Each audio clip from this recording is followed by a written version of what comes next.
Para cerrar esta clase de Historia del Cristianismo 2, vamos a ver algunos asuntos que quiero que podamos entender. El primero es cómo pasamos de perdón, estoy bien atrás, de la protesta a la reforma. Acuérdense que Martín Lutero toma las tablas, ¿Mm? ¿cierto? No. Las quejas que tiene frente a la iglesia católica y las clava en esta iglesia de Wittenberg. ¿Se acuerdan? Va y pone sus tesis y ahí empieza todo un movimiento de protesta, un movimiento que no tenía la intención como tal necesariamente de salirse de la iglesia, sino más de protestar frente a la iglesia, decirle a la iglesia no estamos de acuerdo con lo que se está haciendo y se necesita un cambio ya. La iglesia católica en su momento, el Papa no le da mayor importancia a la situación y dice a este hombre se levantó de mal genio hoy, fue, hizo esta pataleta y ya se le pasará. Pero cuando ve que pasa un año y la cosa sigue creciendo y sigue avanzando, pues de repente ya aparecen después personajes como Calvino y como Zwinglio, que ya no plantean simplemente una protesta, sino ya una reforma sustancial, una reforma que empiezan a llevar a cabo.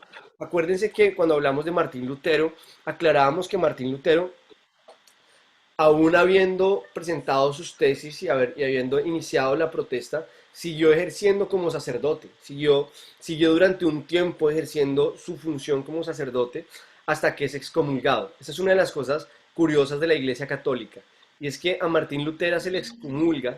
¿Qué significa que se le excomulga? Que ya no hace parte de la Sí. Iglesia, que ya no puede tomar la comunión y que es expulsado como tal de la Iglesia.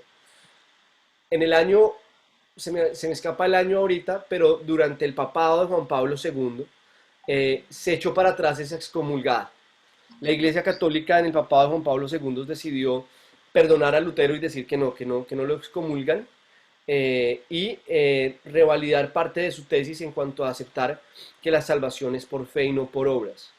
Eh, Eso es algo que es bastante curioso, ¿no? Porque si ya lo excomulgaron y ya se murió, ahora ¿qué hacemos con Lutero? ¿Qué pasó con Lutero todo este tiempo, todos estos cientos de años que estuvo excomulgado? ¿A dónde se fue? ¿Dónde estuvo? Si excomulgado desde la perspectiva de la Iglesia Católica, tú te vas para el infierno. O sea, no hay salvación, no hay manera de salvarte. Entonces, ¿qué pasó con Ujú. Lutero?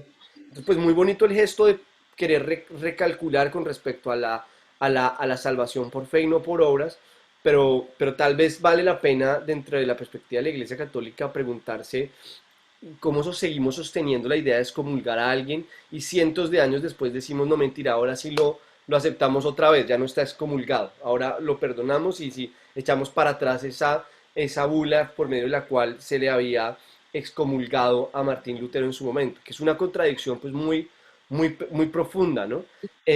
Muy complicada de entender y sobre todo de Lo sostener. había visto así. Eh, que pues uno tiene que, pues de repente viendo la historia y entendiéndola, ve uno mucho más allá, ¿no? Pero vamos a ver qué pasamos de la protesta, del decir queremos protestar, que de repente habíamos empezado a ver unos matices de esto en Francisco de Asís y que después vemos ya más muchos años adelante ya en un personaje como Martín Lutero que se para y dice claramente esto no puede ser, y cierto, y presenta su queja. Lo mismo sucede en cuanto a Zwinglio, ¿cierto? Y pues más adelante Calvino, y bueno, todo lo que va a pasar, había pasado previamente con John Hus, ¿se acuerdan que lo habían matado? Bueno, eh, y empieza todo un proceso de reforma. Este proceso de reforma va a producir inmediatamente una respuesta por parte de la Iglesia Católica, que fue lo que hablamos un poquito hace 8 días, hace 15 días, perdón, y pasamos de la reforma en los países o en los territorios en los cuales se empiezan a coger las tesis de la Iglesia, más que de la Iglesia, de los reformadores, eh, y la Iglesia Católica propone o presenta algo que llama la contrarreforma. Ellos la llaman la contrarreforma y se unen, o el aliado principal de Roma o del Vaticano va a ser directamente España. España va a ser la mano derecha del Vaticano en ese momento y va a ser quien va a apoyarlos claramente. Acuérdense que yo les decía que lo que va a generar la contrarreforma es algo así como que si la reforma propone que toca hacerse blanco, la contrarreforma va a contestar que hay que seguir negro. Que si hay que ir para la derecha, la contrarreforma va a decir para la izquierda. Punto. En la contrarreforma se dan algunos cambios dentro de la estructura y más que en la contrarreforma, en este concilio que les conté que se realiza con posterioridad a la reforma protestante con el ánimo de llegar a tratar de atraer nuevamente a los protestantes, pero que realmente, digamos que el cambio que se genera es que se empieza a cuestionar que el Papa pues sí tiene que tener una vida, pues que por lo menos mostrar una vida que vaya en coherencia con la espiritualidad que profesaría tener, ¿no? Antes de esto teníamos papas que eran más ejercían una posición política que religiosa, ¿no? Que espiritual. A partir de este momento la Iglesia Católica empieza a buscar papas que tengan una connotación más de repente espiritual y no solamente tan política o militar. Sin embargo, pues van a haber muchos años más de guerras y de situaciones complicadas que se van a generar a través de esto. Pero una de las cosas que claramente se generan acá, que son complicadas, es, piense cómo en América Latina tenemos una influencia muy fuerte del marianismo, digámoslo, ¿no? Desde México para el sur tenemos desde la Virgen de Guadalupe para Colombia, la Virgen de Chiquinquirá, y vírgenes por todos lados. Y hay una influencia clarísima de esto, y esto se da porque la Iglesia Católica empieza a generar todo un énfasis, ¿cierto? En todo el tema de los santos, en todo el tema de buscar una vía a través de la cual yo pueda encontrar la espiritualidad por medio de las imágenes, ¿no? Aparece todo el tema de las velitas, del prenderle velas, eh, y se va a dar un movimiento que surge como consecuencia de esto, un movimiento artístico que es muy importante, que es el barroco. El barroco es muy importante, porque el barroco de alguna manera va a ser también un puente desde la historia del arte entre el paso de la Edad Media al Renacimiento. El barroco, dentro del barroco vamos a ver que hay un movimiento artístico, un movimiento arquitectónico, un movimiento musical, y este movimiento barroco tiene una profunda influencia o es muy sumamente impulsado por medio de la Iglesia Católica. Por ponerles un ejemplo, una de las grandes obras barrocas arquitectónicamente que existen es la Catedral de San Pedro en el Vaticano. Es una catedral barroca con una influencia barroca profundísima. Y el barroco lo que va a hacer que pues tiene una influencia, o más que una influencia, una belleza profunda en su capacidad de transmitir por medio del arte, que la Iglesia Católica aprovecha porque lo que hacen es generar todo un concepto de arte a través de las imágenes. Y de ahí entonces empezamos a encontrar grandes catedrales con imágenes, ¿cierto? Y con esculturas hermosas. Praga es una ciudad que tiene una influencia barroca profundísima. Eh, la música, en cuanto a la música, por ejemplo, tenemos uno de los grandes exponentes de la música barroca es Vivaldi, una de las personas que se me olvidó hablarles la clase pasada que se genera por medio del movimiento protestante en lo que hoy en día sería Alemania, es Bach. Bach va a sumarse al movimiento protestante, la música de Bach va a ser súper importante y diríamos que Bach fue uno de los primeros, lo que llamaríamos nosotros hoy en día, líderes de alabanza. Bach la música de Bach se empezó a utilizar en las iglesias protestantes y empezó a haber figuras de este talante y de este peso tan profundo dentro del movimiento reformista que pues desde la Iglesia Católica tenía que haber una respuesta también en las demás áreas, no solamente en cuanto a la religión. Por eso entonces empezamos a ver en el barroco pues una influencia en la arquitectura, en el arte, en la pintura, en la escultura, en la música. En la música tenemos a Vivaldi, que bueno, es un crack de los cracks en la música clásica.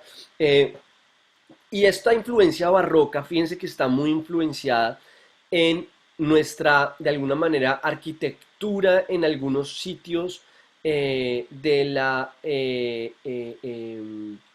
construcción de templos en Colombia o en América Latina. Vemos que este arte mexicano que vemos, cierto, que gira muy en torno a la Virgen de Guadalupe, con colores, con imágenes, tiene una influencia muy grande del barroco. Vemos, por ejemplo, en Colombia una catedral que podría tener, una iglesia que podría tener una influencia barroca sería, por ejemplo, en Bogotá hay una iglesia en la Plaza de Lourdes, en Chapinero. esta iglesia tiene cierta influencia gótica, pero tiene también cierta influencia también barroca. Y vamos a ver qué es lo que pasa, que a América Latina no llega la reforma, llega directamente la contrarreforma, de una, ¡plac! Nos llega de una. Y esa contrarreforma pues nos va a impulsar y nos va a generar unos profundos vínculos con todo lo que va a implicar el barroco y el marianismo, los santos, el culto a los santos, etcétera, etcétera, etcétera. Ay, perdón, es que se me salió el ordenador y no me guardó lo que venía, perdónenme, pero bueno, esperen un segundo, si lo logro rescatar, no, no me guardo, bueno, pero igual lo tenemos acá en el disco duro, entonces seguimos acá, no está ahí en la presentación, pero seguimos acá. Entonces, de hecho voy a quitar esto ya para que no siga ahí fastidiándonos. Entonces, vemos cómo en ese momento la influencia que produce la contrarreforma en América Latina va a producir en Europa otra influencia a la reforma. Y va a pasar algo que yo creo que es complicado, y es que si bien, así como la Iglesia Católica se va a la contrarreforma y se va a un extremo total, la Iglesia Protestante se va al punto de la reforma de una manera también muy extrema, muy fuerte, muy, muy, muy fuerte. Y esto va a producir algo que vamos a conocer como las guerras santas, que se producen como consecuencia de este momento de la reforma, ¿vale? Se van a producir guerras en distintos países de Europa.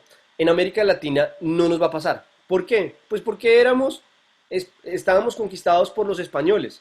Por lo tanto, allá nunca nos llegó la reforma protestante, allá no hubo la oportunidad de decir, nosotros acá queremos ser protestantes, no, éramos católicos y punto, ya está. Entonces, nosotros en América Latina no vivimos estas guerras, pero en Europa se vivieron guerras que se desangraron países por causa de esto. Países como, por ejemplo, Francia. Francia estaba entre ser un país católico o un país protestante. Eh, Acuérdense cuando hablábamos de Calvino y hablábamos de toda la influencia que ejerce en Francia sus postulados, nos va a producir algo, y es que, no sé si se acuerdan que les conté que a los protestantes en Francia se les llama hugonotes, se les llamaba hugonotes.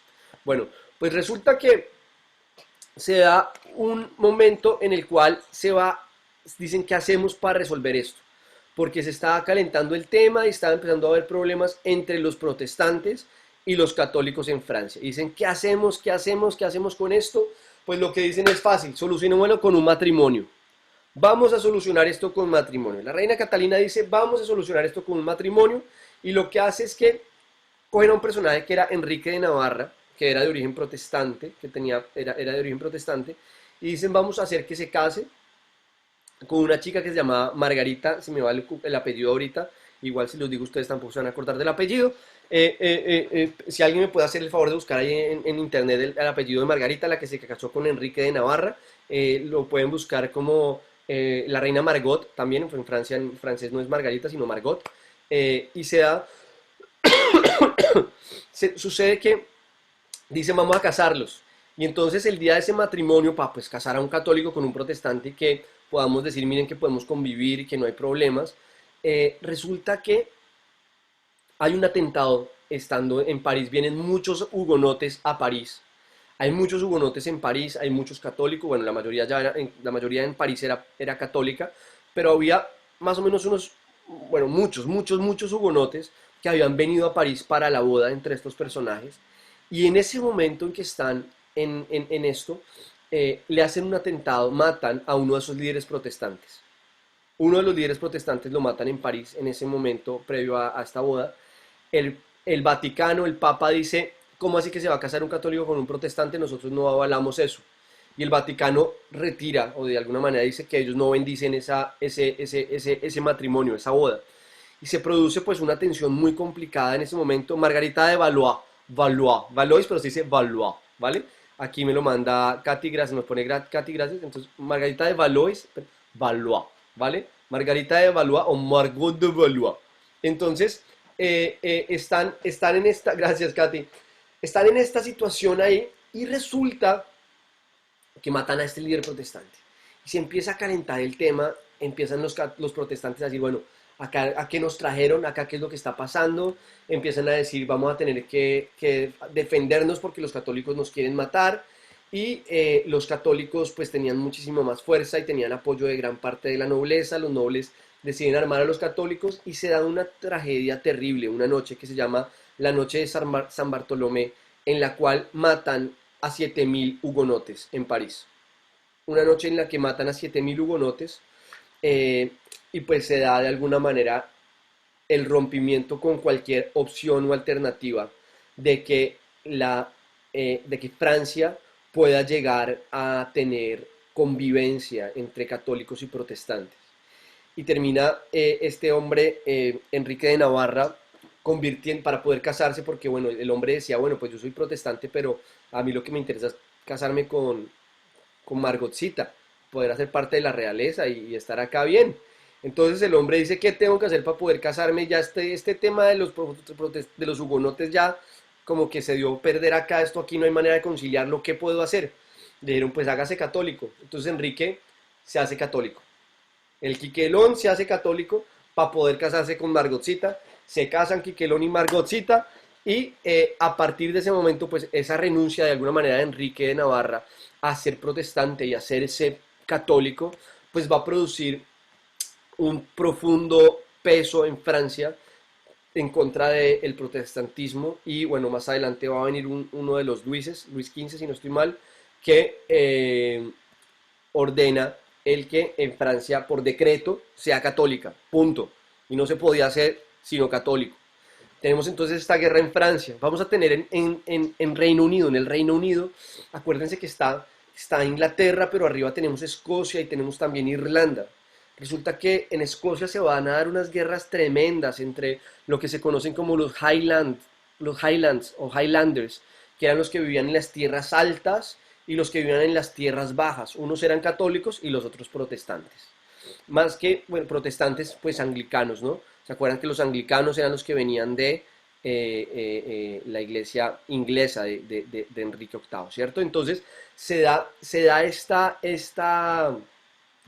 esta diferencia en Escocia, y se da una guerra que dura mucho tiempo. Vamos a tener la guerra en Irlanda. En Irlanda vamos a tener una guerra entre católicos y protestantes también que va a durar muchos, pero muchos años. ¿Qué pasaba? Que en Irlanda, de alguna manera, siempre ha sido un punto complicado para Inglaterra el poder mantener a Irlanda como parte de la Gran Bretaña o del Reino Unido.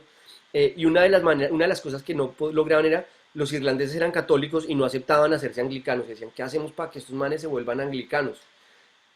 ¿Qué hacemos para que se vuelvan, para que se adhieran a nuestra cultura y se hagan más próximos a nosotros como ingleses? Entonces una de las cosas que hacen es que empiezan a coger familias de Inglaterra y se las llevan a vivir a Irlanda. Y les dicen, ustedes les vamos a dar tierras y les damos ejército para que los cuiden a ustedes y que los católicos no les hagan nada. Y que ustedes puedan, pero realmente en esas tierras vivían, eran los católicos. Y a los católicos les empiezan a insertar y a insertar y a insertar de a poco familias anglicanas, con el ánimo de que en algún momento pues todo se termine convirtiendo al protestantismo. Sin embargo, esto pues vamos a saber, creo que todos más o menos conocemos que hasta el siglo XX vamos a tener la guerra en Irlanda. La guerra en Irlanda va a estar hasta 1980 y pico, 90 y pico. Vamos a tener guerra en Irlanda en donde vamos a tener IRA, ¿cierto? Bueno, IRA, que son los que adoctrinan a los de ETA o apoyan o entrenan militarmente a la gente de ETA aquí en España. El IRA, que es el movimiento revolucionario en Irlanda, pues era un movimiento católico que lo que hacía era luchar por la independencia de Irlanda, intentando sacar a los protestantes, y la única manera de resolver este tema en Irlanda finalmente fue generar Irlanda e Irlanda del Norte. Y usted hoy en día va a Irlanda e Irlanda del Norte, son como dos países diferentes que hacen parte del Reino Unido, perdón, que no hacen parte del Reino Unido, que están separados, pero adicionalmente tienen un tema muy complicado, y es que la Irlanda católica, por ejemplo, para que se hagan una idea hoy en día, la Irlanda católica hoy en día no hace parte del Brexit. La Irlanda católica sigue siendo parte de la Unión Europea. Y la Irlanda protestante, que hace parte de Inglaterra o de la Gran Bretaña, sí se salió por medio del Brexit de la Unión Europea. Entonces son un montón. ¿Y eso viene de dónde? De la guerra entre católicos y protestantes. Y estamos hablando del siglo XX, 500 años después, y seguimos hablando de consecuencias de lo que produce esto. Vamos a tener otras guerras complicadísimas en Holanda, en los Países Bajos. Resulta que Felipe II, rey de España, era no solamente el rey de España, sino era el rey de los Países Bajos. Acuérdense que los reinados se hacían o se daban, los reinos se construían haciendo matrimonios, casando coronas con coronas para ir agrandando los territorios. Felipe II era el rey de España, pero adicionalmente era el rey en los Países Bajos. Y si no estoy mal, 13 provincias que hacían parte de los Países Bajos, Holanda, parte de Bélgica, etcétera, dicen, nos aburrimos de Felipe y nos aburrimos además de los católicos. Y deciden decir, y además pues tienen una influencia protestante profundísima. Y se da una guerra en los Países Bajos entre españoles y lo que hoy diríamos holandeses, sumamente sangrienta, en la que murieron muchas personas y se despierta unos odios muy profundos, tan profundos que estudiando para esta clase descubrí que en Holanda a los niños, para que se porten bien, les dicen que si no se portan bien, vendrá Pedro el español y se llevará sus juguetes. Es como hablarle del coco. En Holanda a los niños es decirles, va a venir Pedro el español y se les lleva los juguetes. Porque se despiertan unos odios y unas profundas divisiones en estos tiempos. ¿Qué quiero que veamos con esto por parte desde la perspectiva histórica? Tal vez nosotros en América Latina somos sumamente ajenos a toda esta historia que les estoy contando. De hecho, nosotros tristemente hasta ignoramos nuestra propia historia. Pero si ignoramos la nuestra, imagínense con respecto a las de otros. Pues ahí no tenemos ni idea. Así que no tenemos nada, ni idea. Pero como protestantes creo que debemos entender dos cosas. Primero, lo que costó generar la reforma protestante, las implicaciones que se produjeron. Y lo segundo, bueno, tres cosas. Lo segundo, las dificultades y los dolores que se producen por causa de la obstinación de un líder que no está dispuesto a entender que tiene que reformarse, que tiene que vivir un cambio. Si tal vez la Iglesia Católica hubiera aceptado los postulados que parteaba Martín Lutero, no habríamos tenido todo esto, no se habrían producido todas estas guerras. Y lo tercero es, la tercera enseñanza que les quiero dejar de esto, es lo que predica el pastor Darío y que yo creo que es una realidad que no debemos olvidar nunca. Y es entre cristianos debemos tener unidad en la variedad. Entre protestantes, unidad en la variedad. Con católicos y ortodoxos, convivencia en la diferencia. Tenemos que tener convivencia, aprender a convivir aun cuando tenemos diferencias. Y con los demás sistemas, tolerancia en la distancia. Pero nosotros no podemos, yo siempre me pregunto, ¿en qué momento un católico o un protestante olvida las palabras de Cristo y termina matando por una reforma? Termina destruyendo vidas por una reforma. O sea, ¿en qué momento perdemos el entendimiento de lo que Cristo nos transmitió realmente y terminamos viviendo dificultades? Les hablaba hace 15 días también un poquito del Mayflower y les hablaba de cómo el Mayflower zarpa este barco de Inglaterra en el cual vienen unas personas que están precisamente huyendo de las guerras santas y terminan llegando a Estados Unidos y a partir de ahí, bueno, van a seguir llegando más colonos a América del Norte y van a establecer las primeras 13 colonias en Estados Unidos que van a ser de alguna manera una semilla adicional para lo que va a ser el protestantismo. Va a ser una nueva historia para lo que va a ser el protestantismo. Tienes muchas cosas muy bonitas, algunas complicadas, ¿no? Porque esos mismos colonos también mataron indígenas en América del Norte, ¿no? Esos mismos colonos tuvieron negros que trajeron del África y los esclavizaron, ¿no? Entonces, hombre, la perspectiva de ellos era vamos a fundar un nuevo país, unos nuevos territorios en los cuales toda la gente pueda ejercer su religión con libertad. Y eso va a abrir las puertas para que lleguen los perseguidos de todas partes. A Estados Unidos van a llegar los perseguidos y van a llegar las personas con las situaciones más complicadas. Hay muchas películas que vemos la típica imagen de los buques llegando a Nueva York, ¿cierto? A la Nueva York incipiente, a la Nueva York que estaba empezando, en la que se bajaban de esos barcos inicialmente irlandeses y escoceses. ¿Por qué venían irlandeses y escoceses? Precisamente por esas guerras santas que se estaban dando y huyendo de esas guerras y las hambrunas que produjeron esas guerras. Vemos también mucho más adelante también que empiezan a llegar italianos, ¿no? Y esos italianos vienen también huyendo de lo que fue la Primera Guerra Mundial, muchos de ellos. Pero lo que vemos en Estados Unidos es una decisión de generar un lugar en el cual las personas puedan llegar y sentirse acogidas, sin importar lo que tú creas o lo que tú estés viviendo. Esto va a producir que en Norteamérica se van a desarrollar los movimientos, el movimiento Amish y el movimiento cuaquero, ¿no?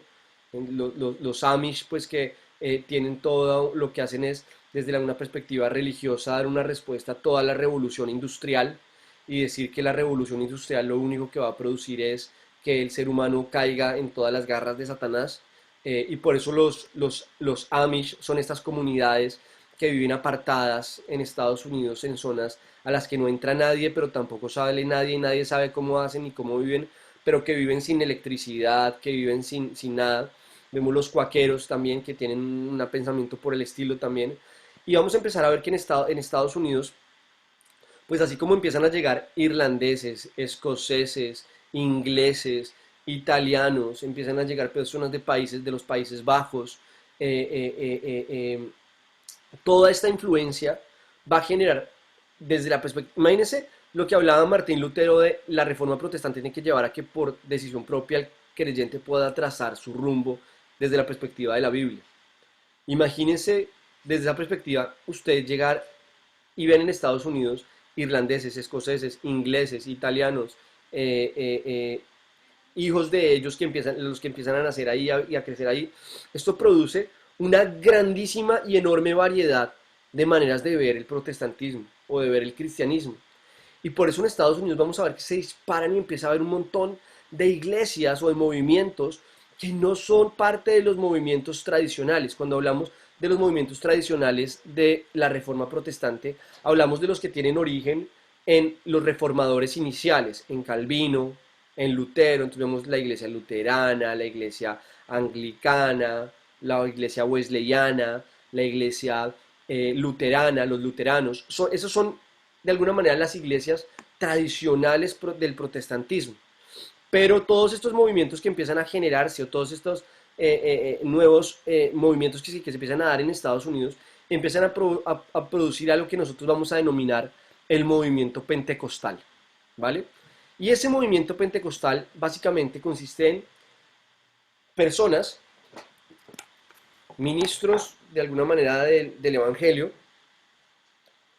que se apartan del movimiento luterano, que se apartan del movimiento calvinista, pero que siguen ejerciendo su función como ministros de predicación, etc. Y empiezan a generar un montón de nuevos movimientos. Va a haber nuevas iglesias. Va a haber un elemento que va a ser vital acá, en todo el movimiento pentecostal. Y va a ser todo el tema que gira en torno a la comunidad afro en Estados Unidos.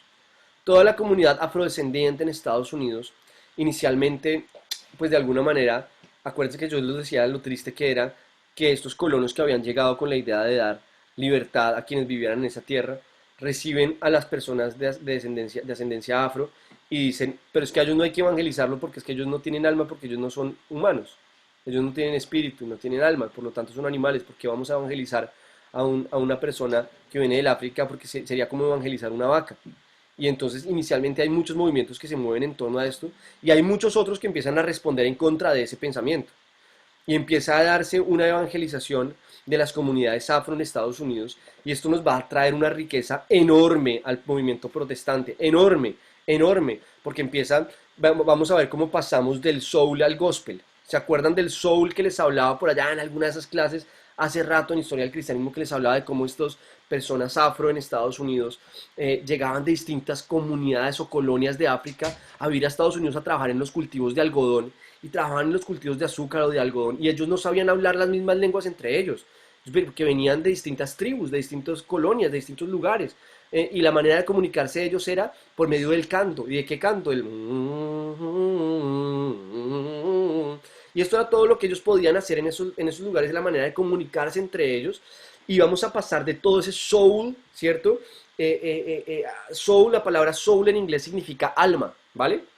Soul, la música soul, vamos a pasar al gospel. Y el gospel va a ser estas personas afro empezando a evangelizar y empezando a incluir la alabanza dentro de lo que ellos vivían. Y esto pues nos va a dar una riqueza enorme dentro de todo el movimiento protestante en América del Norte. Posteriormente a esto, pues todos estos movimientos van a pasar los años, vamos a avanzar mucho tiempo. Se independiza,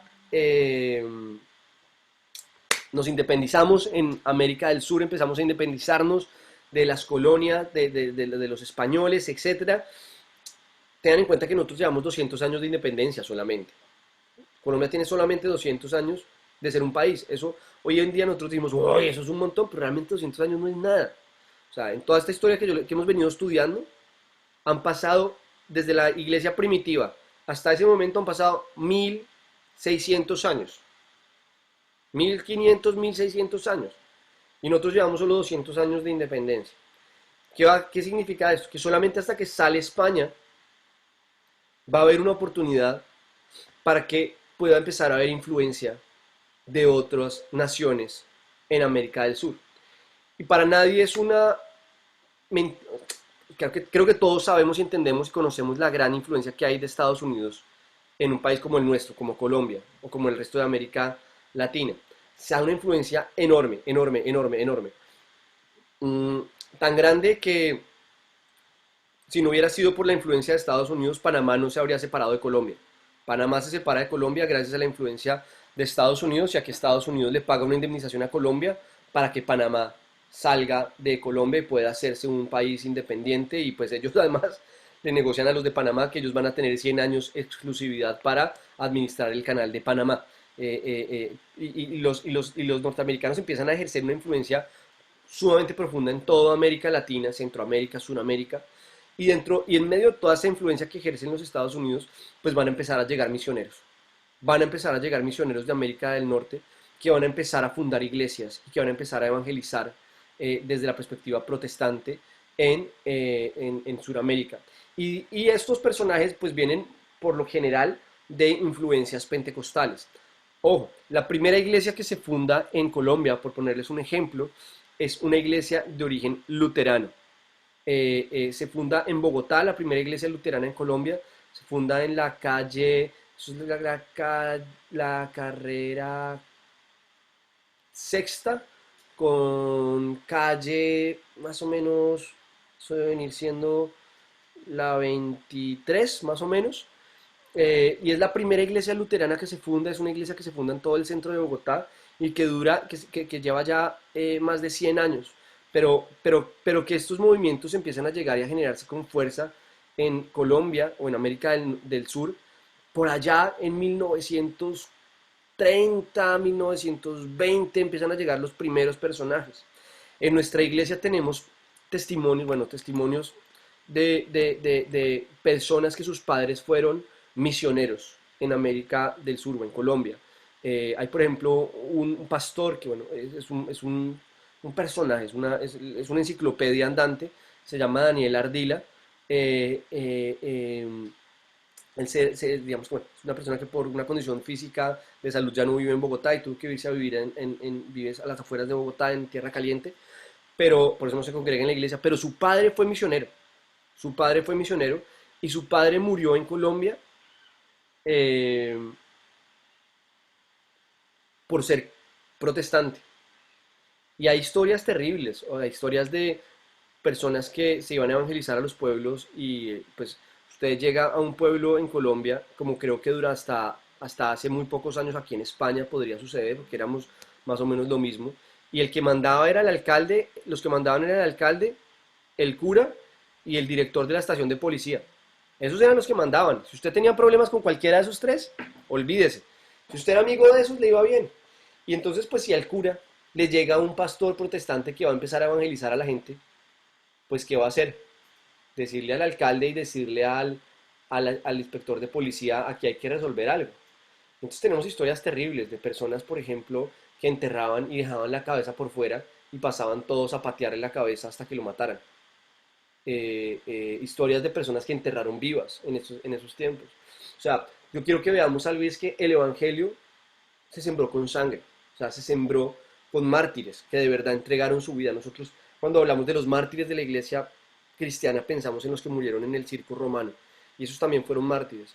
Pero hay mártires, hubo mártires hasta hace 60 años, hasta hace 50 años.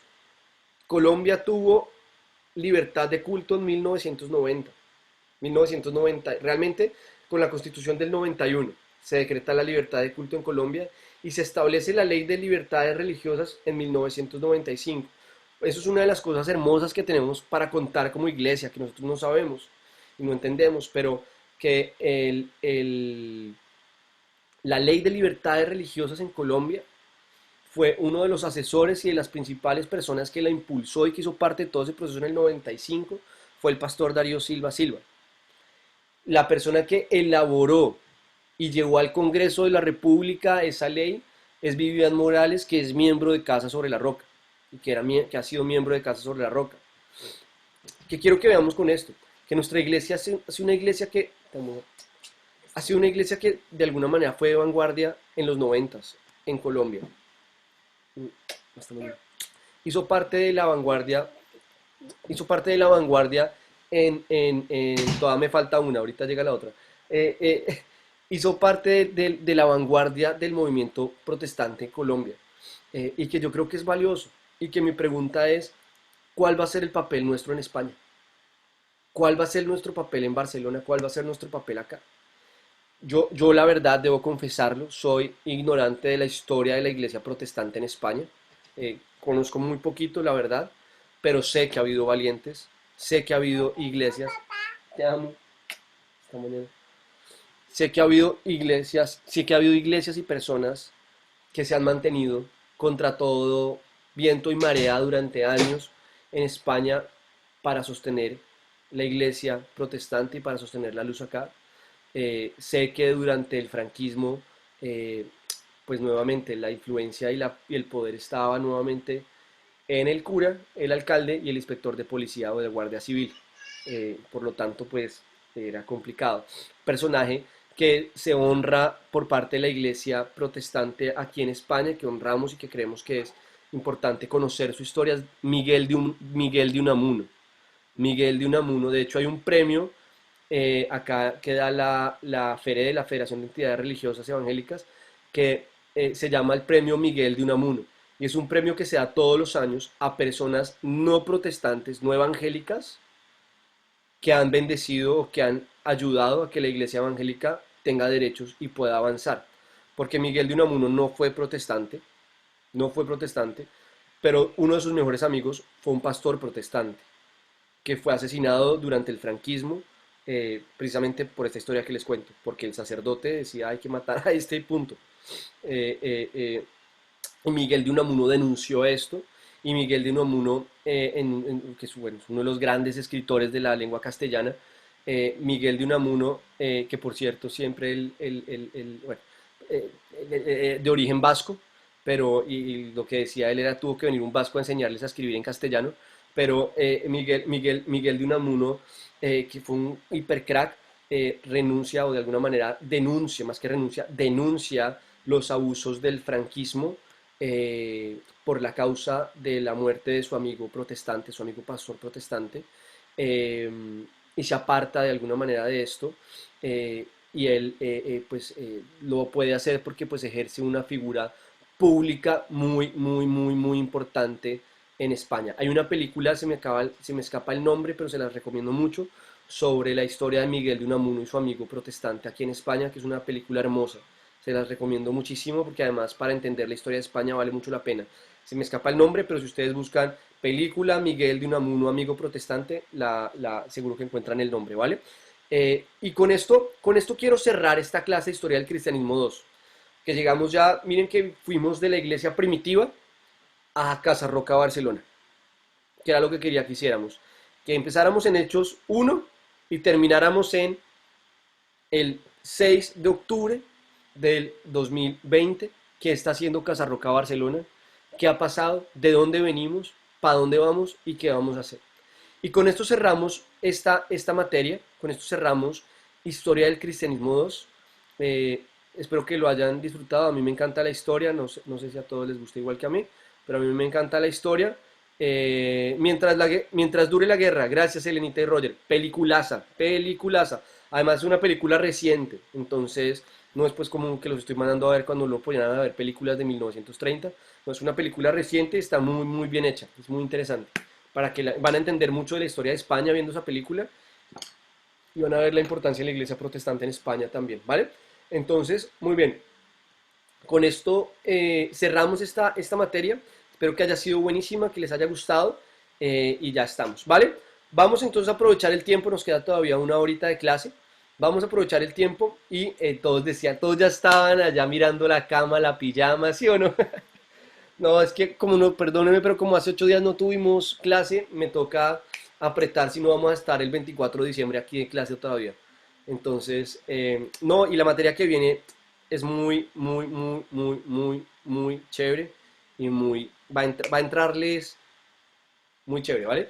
Eh, Chicos, de Historia del Cristianismo 2 no les mando más quizzes ni exámenes, solamente el que les mandé hoy en la mañana, que tienen para contestarlo hasta el domingo, y con eso terminamos Historia del Cristianismo 2, ¿vale? Vamos entonces a empezar una nueva materia, espérenme, abro la presentación. Les recomiendo también material para Historia del Cristianismo 2. Entonces, la película de Unamuno. Y les recomiendo también que se escuchen los 3 capítulos de Diana Uribe de la historia de la Reforma Protestante. 45 minutos dura cada capitulito. Si usted se demora una hora en el tren, en 2 días se ha escuchado los 3 capítulos y le aseguro que Diana Uribe cuenta esto mucho más interesante que yo. Y entonces vamos a empezar nuestra clase. Esta clase me la han pedido mucho, pero voy a empezar Pablo, por ¿cómo la se parte llama? que no me han pedido. Después vamos a ver la que me han pedido. ¿Pregunta alguien tiene? Lo, sí, lo de Diana, ¿cómo es que se llama? Historia de la Reforma Protestante, de Diana Uribe. Lo buscas en YouTube, ahí te sale. Pablo, una pregunta, ¿Sí? que si Jenny puede entrar ahora a esta materia, es que está Sí, dale, que ahorita. entre. Que entre, Vale, que entre. ya le digo. Gracias. Vale, listo. Entonces, lo que viene es muy chévere.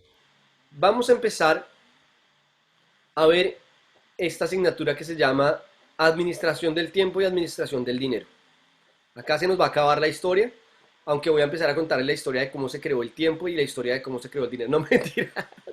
No no les voy a dar más historia, les voy a dar descansar de la historia un ratico. Bueno, Eh, eh, eh, vamos a ver administración del tiempo y administración del dinero.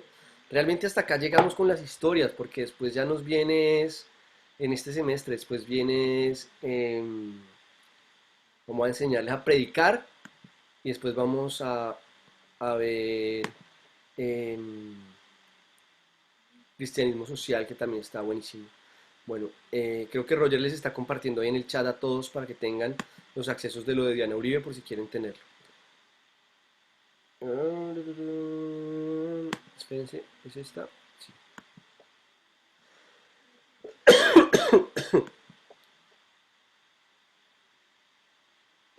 Vale. Entonces vamos con manejo del tiempo. Manejo del tiempo. ¿Cuántos de ustedes les va bien manejando el tiempo y a cuántos les va mal? ¿Nos alcanza el tiempo o no nos alcanza el tiempo? ¿Qué tan productivos somos? ¿Qué tan improductivos somos? ¿Cómo nos va? Bueno, pues la idea es que vamos a tener una perspectiva bíblica y adicionalmente una perspectiva, vamos a tener una perspectiva bíblico-práctica de cómo administrar el tiempo en nuestras vidas, ¿vale? Entonces, esta materia la vamos a dividir en 2 partes. La primera parte vamos a hablar de cómo manejar el tiempo y la segunda parte vamos a hablar de cómo manejar el dinero, de cómo administrar el dinero desde una perspectiva bíblica. ¿Listo? Por favor, preguntas que tengan, lo que sea que necesiten, me dicen y vamos viéndolo, ¿vale? Quiero que vayamos a Génesis capítulo 1, versículo 3 al 5. Génesis 1, 3 al 5. Muy bien, yo no tengo mi Biblia acá. A ver, lo buscamos acá en el móvil.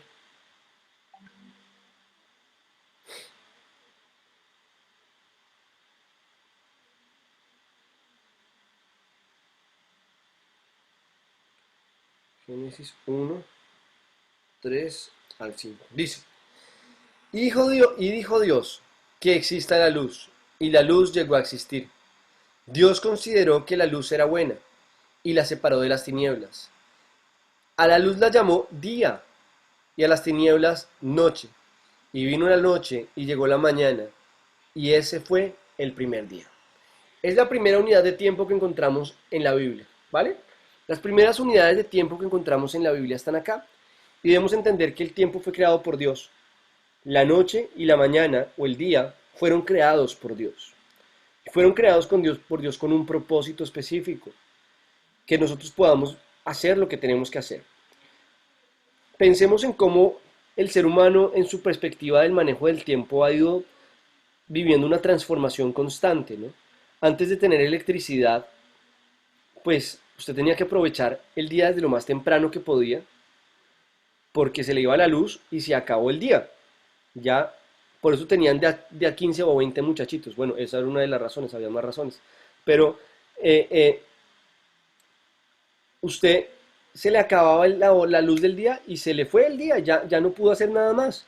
Y los trabajos eran trabajos además manuales, eran trabajos en el campo, eran trabajos que implicaban y que necesitaban que usted tuviera luz. Después cuando aparece la electricidad, pues empiezan a cambiar un poco las cosillas, ¿no?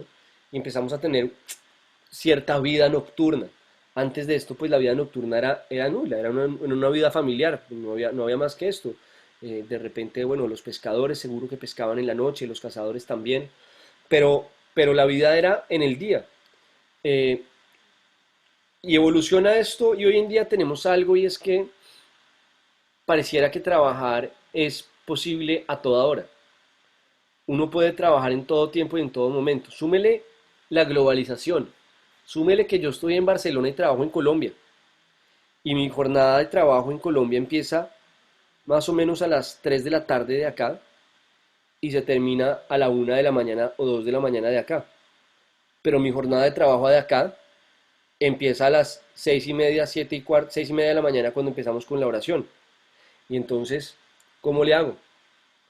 ¿Cómo puedo trabajar y cómo puedo hacer esto? Y esto es un caso acá el mío. Vamos a tener casos de personas que trabajan, que viven en España, trabajan en Colombia y también trabajan en Asia y se la pasan montados entre un avión. Y esto yo creo que ha producido en el ser humano una profunda crisis de entendimiento en cuanto al tiempo de descanso y en cuanto a cómo vivir y en cómo ser productivos en lo que nosotros hacemos y vivimos. Dios crea el tiempo, pero Dios lo crea con un propósito y es que nosotros podamos identificar y diferenciar entre lo que es el día y lo que es la noche y lo que es un momento de trabajo y un momento que no. Con esto no quiero decir que no puedas trabajar de noche. Puede que yo tenga que trabajar de noche, porque mi trabajo me lo pide.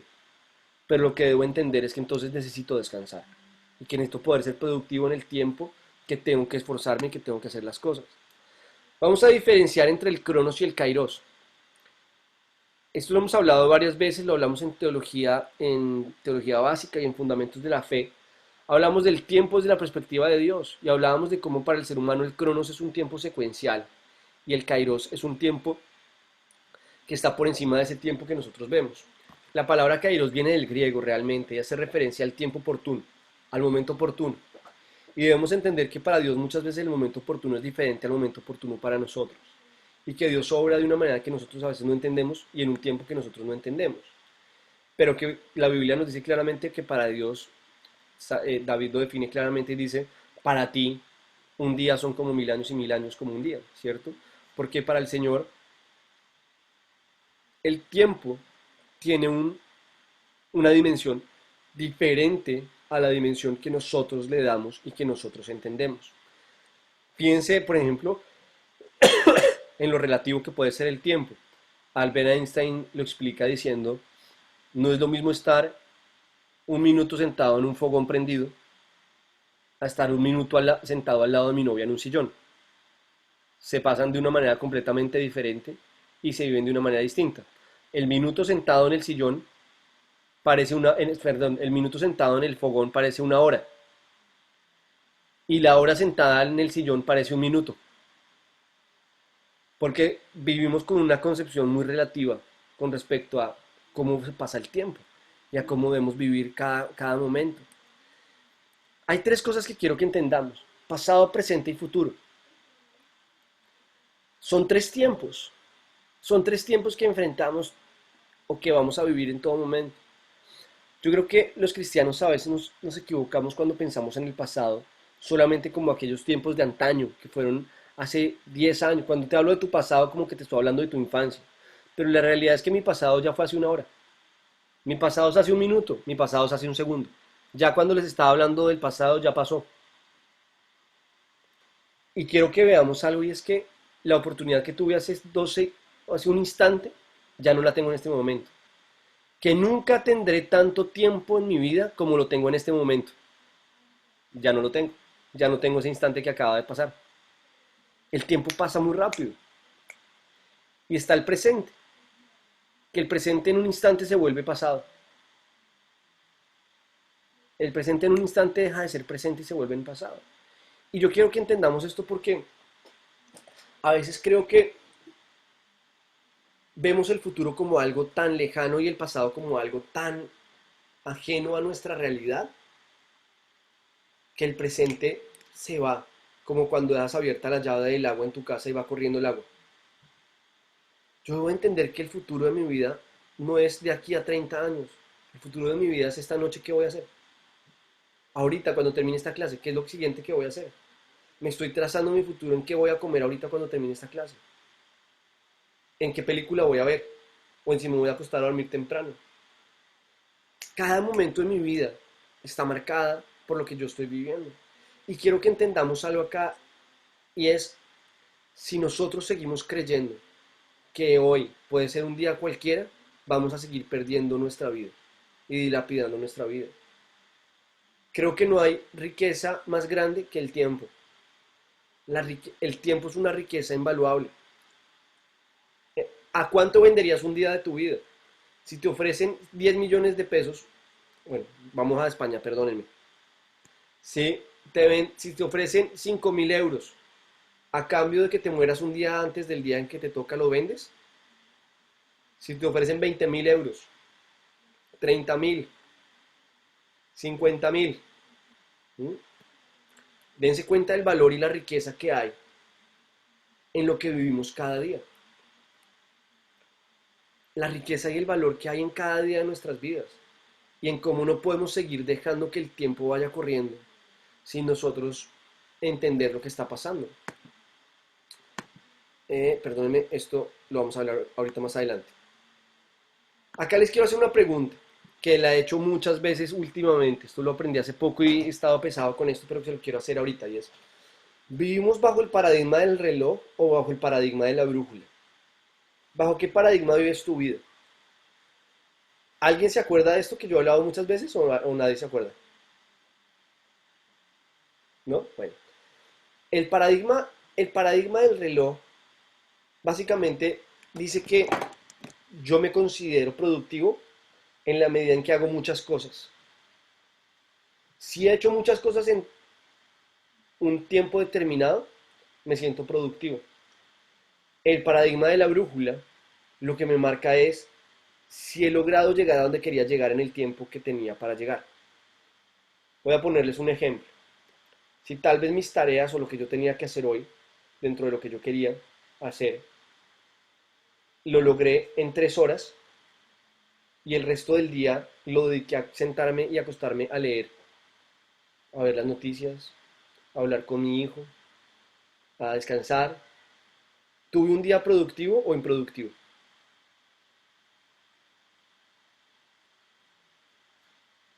Opinen, opinen, opinen.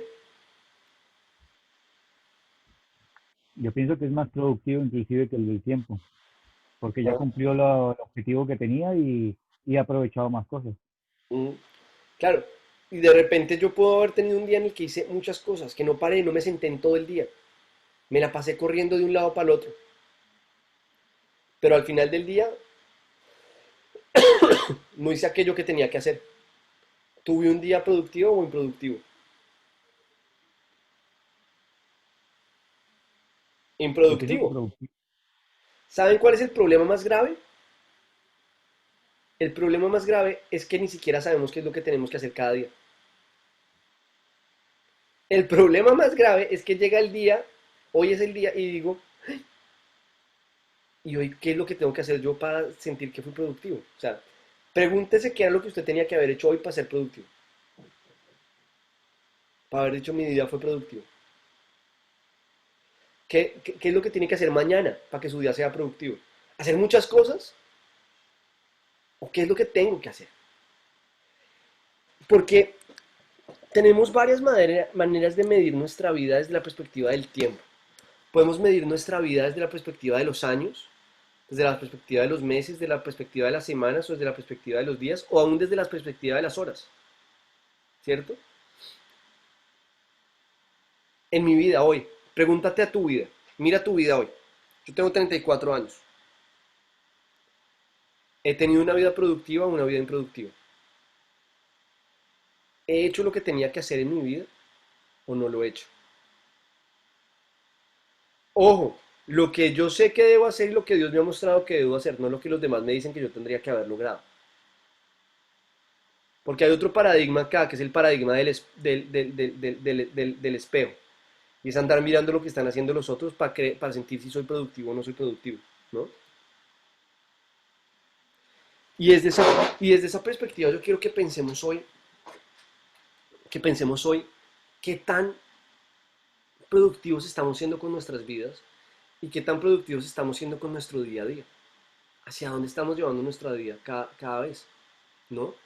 Porque es que yo puedo tener mucho dinero, ser rico y llegar a la conclusión de que mi vida fue improductiva y que no hubo productividad en lo que yo sabía que Dios quería que yo tuviera en mi vida. ¿Mm? ¿Dónde está la productividad en nuestras vidas? ¿Hacia dónde la llevamos? Obviamente acá entra algo que es el propósito y el hacia dónde quiero ir yo en mi vida. ¿Qué es lo que yo quiero lograr con mi vida? ¿Hacia dónde quiero ir en mi vida?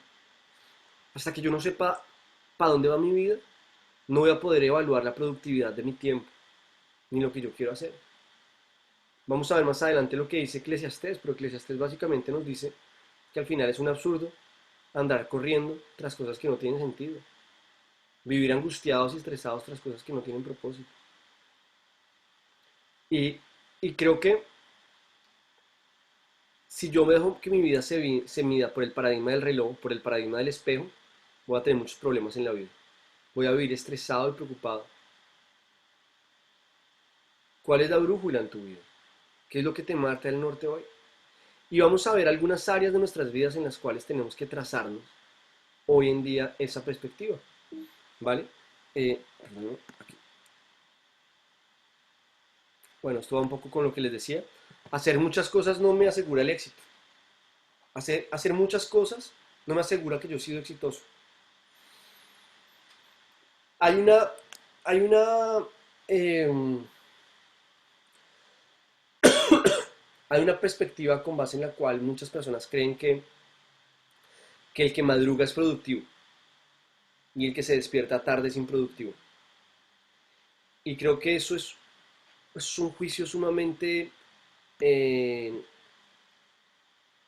injusto y que se está dando con base en el paradigma, perdón, con base en el paradigma del reloj y no con el paradigma de la brújula. Si tú evalúas la vida de los demás con base en la hora en la que se despiertan y no con base en lo que están viviendo, vas a tener muchas dificultades. Puedes tener muchas complicaciones de ahí en adelante. Eh, Hay quienes dicen, no, es que usted se la pasa, es que usted se despierta tarde, es un vago. Y tú que sabes qué tan productiva es esa persona en su día y en lo que está haciendo y logrando en cada día, en su momento de vida. El momento de vida también va a variar mucho con respecto a esto. Tú puedes levantarte a las 5 de la mañana todos los días y acostarte a las 12 de la noche a dormir y haber tenido un día completamente improductivo. Tú puedes dormir 12 horas, acostarte a las 8 de la noche y levantarte a las 8 de la mañana y haber tenido un día hiperproductivo. De hecho, yo he descubierto que entre más descanso, más productivo soy. Que entre menos descanso, menos improductivo soy y menos rindo. Menos rápido piensa mi cabeza. Menos fácil analizo las situaciones. ¿Mm? Entonces, no podemos seguir dejando que nuestra vida la gobierne el paradigma del reloj, sino el paradigma de la brújula. ¿Qué es lo que estamos marcando hoy? Y este paradigma va a ser importante en el manejo del dinero también. De esto les voy a hablar en el manejo del dinero también. Porque en el manejo del dinero, el paradigma del reloj y el paradigma de la brújula también va a importar muchísimo. ¿Cómo administro mi dinero? ¿Con base en la brújula o con base en el tiempo? En lo que, es que hoy quiero hacer esto y hoy lo quiero vivir con inmediatez, ¿no? No sé si hasta ahí voy bien y si tienen preguntas, inquietudes, quejas, comentarios, me dicen, no, usted es un desgraciado, ¿cómo dice eso? No estoy de acuerdo. ¿Todos estamos de acuerdo? ¿Y podría haber un equilibrio entre el reloj y la brújula o no vale? Claro, tiene que haber un equilibrio. ¿En qué sentido, Pat? Tiene que haber un equilibrio en el sentido de que, por ponerles un ejemplo, yo me trazo que mañana mi propósito es llegar a Madrid.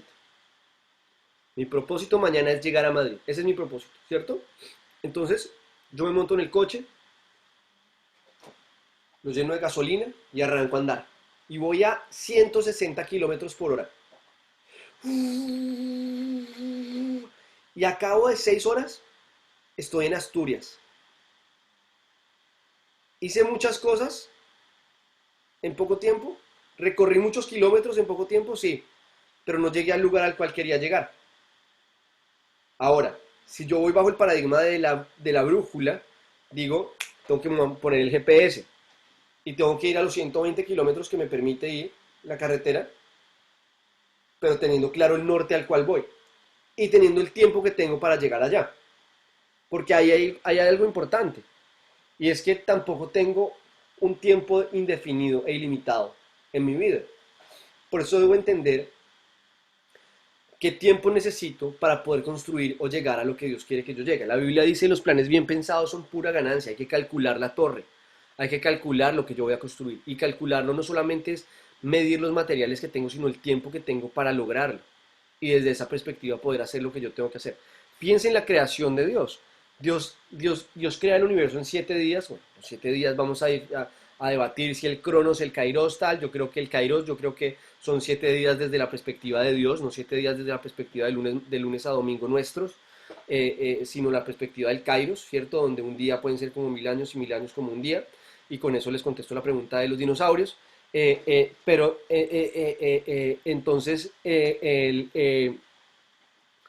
entonces fíjense que Dios se trazó un plan y que tuvo 7 días para hacerlo.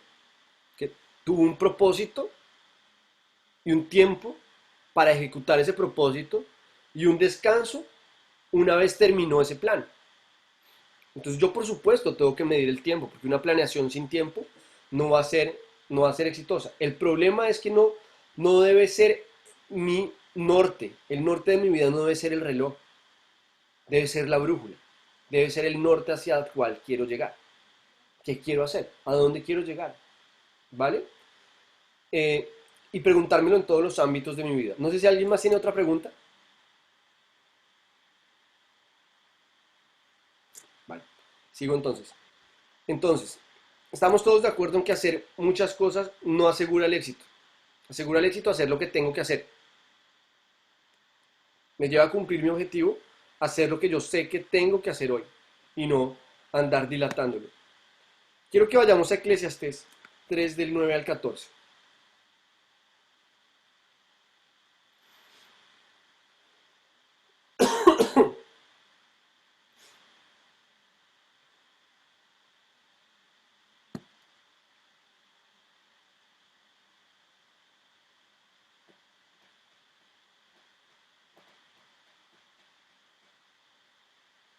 Dice,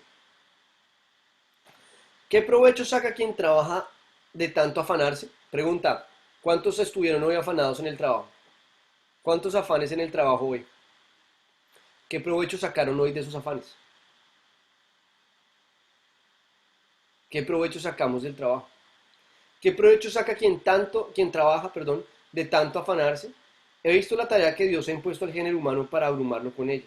Dios hizo todo hermoso en su momento y puso en la mente humana el sentido del tiempo. Dios puso en la mente humana el sentido del tiempo. Aun cuando el hombre no alcanza a comprender la obra que Dios realiza de principio a fin. Aun cuando el hombre no nos puso el sentido del tiempo, pero a veces no entendemos lo que está haciendo Dios de principio a fin. Nos puso el cronos, pero no comprendemos el kairos. ¿Sí lo ven? Nos puso el sentido de medir el tiempo, pero no tenemos la capacidad de poder entender siempre los planes de Dios para nuestras vidas o lo que está pasando. Versículo 12. Yo sé que nada hay mejor para el hombre. Ojo que cuando habla de hombre está hablando de humanidad, ¿vale? Del ser humano. Yo sé que nada hay mejor para el hombre que alegrarse y hacer el bien mientras viva. Y sé también que es un don de Dios que el hombre coma o beba y disfrute de todos sus afanes. ¿Qué tanto disfrutaste de tus afanes hoy? ¿Qué tanto disfrutaste de cada momento que viviste hoy con prisa? O de tu trabajo. Versículo 14. Sé además que todo lo que Dios ha hecho permanece para siempre. Nuevamente encontramos tiempos, ¿no? Un juego de tiempos increíble. Disfrutar hoy lo que he sembrado antes y que lo que Dios hace permanece para siempre. Pasado, presente y futuro jugando en esta lectura. Sé además que todo lo que Dios ha hecho permanece para siempre. Que no hay nada que añadirle ni quitarle y que Dios lo hizo así para que se le tema. Entonces, vean cómo Dios nos llama a preguntarnos qué provecho estamos sacando de nuestros afanes, de lo que pasó antes, qué estoy disfrutando hoy, y entender que lo que Dios hace lo va a hacer para siempre. Es decir, estoy viviendo con una perspectiva de eternidad, porque yo creo que la perspectiva de eternidad transforma nuestra manera de administrar el tiempo y de entender el tiempo. Cuando yo realmente, si les soy sincero, les voy a abrir mi corazón. Hace unos días había venido pasando por un tiempo mm, de repente como de algo de apatía en mi relación con Dios, como de algo de lejanía en mi relación con Dios.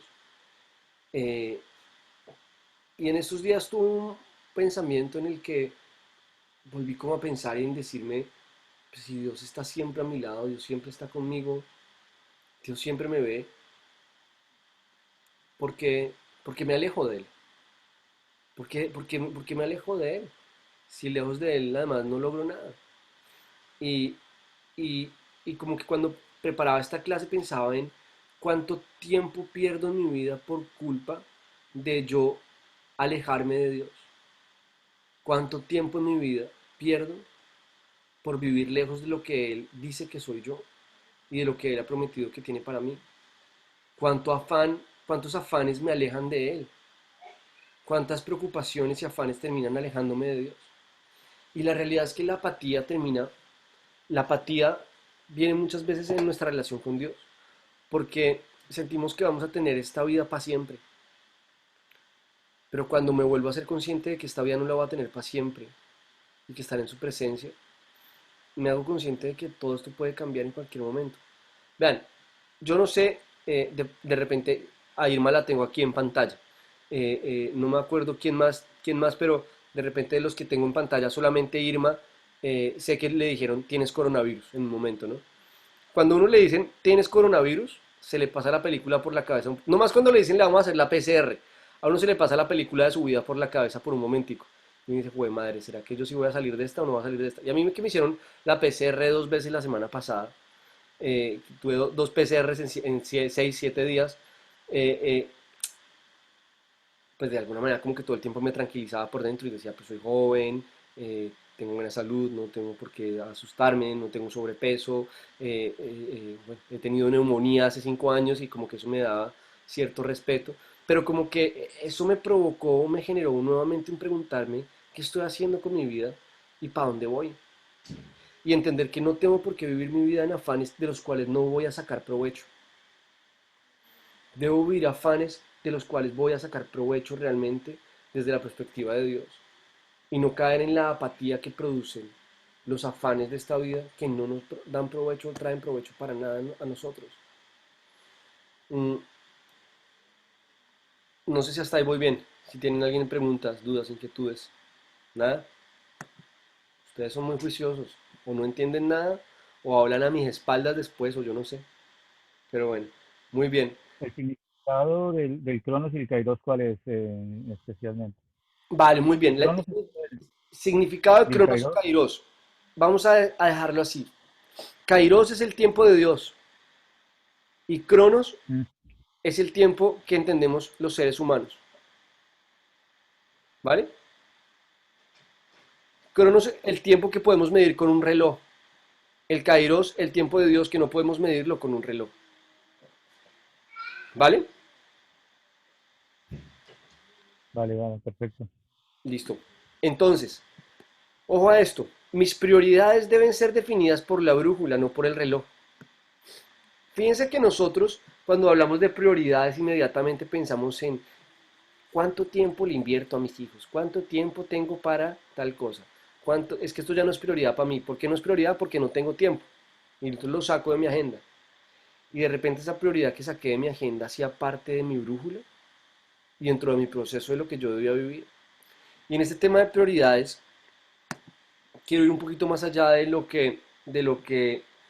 eh, quiero ir un poquito más allá de lo que normalmente vemos y hablamos en la iglesia de primero Dios, segundo la familia, tercero, eso ya no lo sabemos todos. Quiero ir un poquito más allá y quiero darles unas herramientas un poquito más prácticas en lo que tienen que vivir.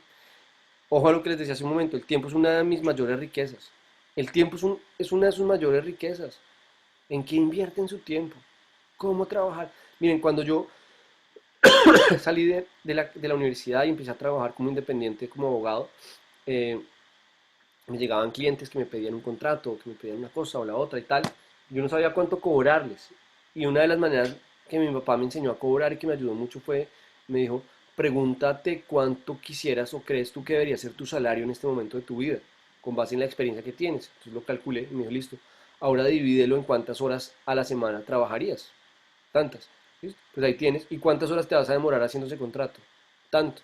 ¿Listo? Pues ahí tienes cuánto deberías cobrar por eso. Pregúntense ustedes cuánto cuesta una hora de su tiempo. Y la hora de su tiempo no la puede definir el trabajo que usted tiene hoy. La hora de su tiempo la tiene que definir el propósito de su vida. ¿A dónde va usted? ¿Cuánto vale una hora de su tiempo realmente? Eh, Perdónenme, vamos a venir acá. ¿Quién define nuestra agenda? Y vamos a entrar al tema de prioridades. ¿Quién define nuestra agenda? ¿Quién define lo que hacemos nosotros cada día? ¿Lo define lo urgente? ¿Somos adictos a lo urgente? Tuve una charla en la que hablé con los chicos del tema de adictos al urgente, creo. ¿Somos adictos a lo urgente? ¿Somos adictos a andar resolviendo lo urgente y no lo importante? Muchas veces vivimos es por lo urgente y no por lo importante, por lo que se va presentando cada día. Yo creo que hay una mentira que el mundo nos ha vendido y es la idea de que el mejor o el más productivo es el que es multitareas, el multitask, el que puede estar hablando por teléfono y a la vez cocinando y dándole de comer al niño. Y la realidad es que, bueno, por lo menos en mi caso, cuando intento serlo, termino haciendo todo mal, por intentar hacer todo a la vez. Si tal vez yo me trazara cuáles son las tareas importantes que tengo cada día y no descansar hasta terminar cada una de esas tareas, muy probablemente empezaría a vivir mi productividad de una manera diferente. ¿Quién define nuestra agenda? Veo a Hernandito y a Fabi acá. Normalmente la agenda de Hernandito la define Patti y la de Fabi la define Pau y la mía la define María Paula. ¿Sí o no? ¿No? Muy bien, Hernandito con los pantalones puestos ahí. Muy bien. Entonces, eh, ¿a qué voy con esto? ¿Quién define mi agenda? Miren, ahorita vamos a pasar a cómo plantearnos las prioridades en la vida. Pablo, podría ser la necesidad, desafortunadamente, ¿Cómo así? Sí, y muchas nuestra veces la necesidad necesidad. termina marcando mi agenda. Y esa necesidad muchas veces es lo urgente y no lo importante. Lo urgente, vivo resolviendo lo urgente. y no lo verdaderamente importante. Y ahorita voy a pasar al punto de prioridades que nos va a ayudar muchísimo para esclarecer un poquito más esto, ¿vale? Pero con respecto al tema de la agenda, miren, si ustedes no aprenden a controlar su propia agenda, nunca van a alcanzar su propósito. Van a estar trabajando por el propósito de otros, pero no por el suyo. Mientras yo siga dejando que mi agenda la controle las demás personas, porque es que las demás personas no saben cuál es mi norte, ni hacia dónde puse mi brújula. Ellos tienen claro cuál es su brújula y van a intentar ponerme el norte hacia lo de ellos. Y si yo dejo que los demás sean quienes marquen mi norte, voy a terminar liándola. Ojo en el matrimonio, porque en el matrimonio por supuesto que mi agenda tiene que estar compartido con mi esposa. Por supuesto que en mi matrimonio mi norte tiene que estar marcado con mi esposa, porque no estaríamos en división, no habría unidad. 3 herramientas que quiero que empecemos a manejar muy bien. 3 herramientas que quiero que empecemos a utilizar muy bien. El reloj, el calendario y la agenda. 3 herramientas muy sencillas que todos podemos empezar a usar y que tenemos en los móviles. Reloj, calendario y agenda. Reloj. ¿Cuánto tiempo voy a invertir en cada actividad y en cada cosa que voy a vivir?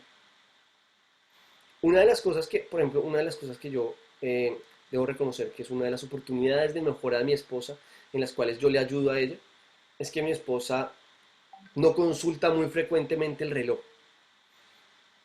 Ella de repente dice, la típica frase, ya son las 3 de la tarde, no puede ser. Ya son las 8 de la noche, no puede ser. Y en verano, que son las 10 de la noche y está de día, ya son las 10 de la noche, no puede ser. Es una frase que le escucho mucho a María Paula. Y yo, en cambio, estoy viendo el reloj constantemente. Y es, si tú no estás consciente del paso del tiempo, no vas a poder cumplir las tareas. Ojo, tengo mi brújula. Lo que decía Pati hace un momento es muy importante. Tengo mi brújula, qué es lo que quiero lograr en el día, en mi semana, en el mes, en el año. Pero entender también y estar consciente del paso del reloj en cada momento. Lo segundo es el calendario. Tuve una cosa acá, perdón. Lo siguiente es el calendario. ¿A qué voy con el calendario? Programemos nuestro mes. ¿Quiénes de ustedes programan su mes? Se sienten y dicen, voy a programar este mes. ¿Tú lo haces, Cami? ¿No? ¿No? Sí, se cayó eso. ¿Tú no, Cami? No, para nada. Fernandito, Pati, ¿planifican el mes? La semana. La semana, vale. Semana. Pau y Pau, ¿el mes? Sí planifican el mes. Saris, ¿tú planificas tu mes? Irma. ¿Sí o no? Vi fue un esfero moviéndose. Eso. No lo planificas. Vale. Eh, Julietciña, ¿planificas tu mes? He intentado, pero no se puede. Ok. Julito. Más o menos, depende. Tengo programado más o menos el trabajo entre semanas, pero siempre se salta alguna cosa. Ok. Vale. Katis Perris, ¿planificas tu mes? ¿No? Janetcilla. ¿No? Loremix, La semana también. la semana. Clau.